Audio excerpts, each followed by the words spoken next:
This one comes from Jamie, who asks, I hate scraping snow off my driveway. Could I just mount a high-powered laser on my truck and vaporize it instead?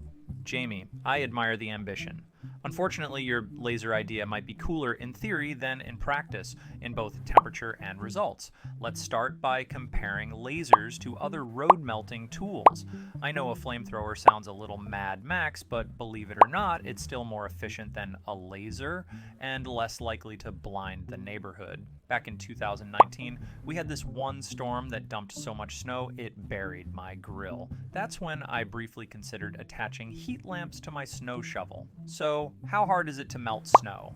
Well, to melt just 1 gram of snow, you need 335 joules of energy. That's enough to power a light bulb for a few seconds, and snow, unfortunately, doesn't come in grams.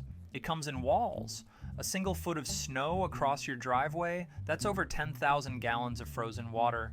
Melting that with a laser would be like trying to empty a swimming pool with a squirt gun. Let's say your truck is armed with a laser cannon powerful enough to melt that snow in real time while you drive at 40 miles per hour. Doing the math, you'd need at least 500 megawatts of power. That's about 2 full nuclear reactors on wheels. Meanwhile, snowplows exist. So do good old-fashioned shovels, or even the train track trick. Some rail companies use repurposed jet engines to clear snow at high speed. Laser beams? Not so much. So yes, Jamie, your laser cannon would be incredible.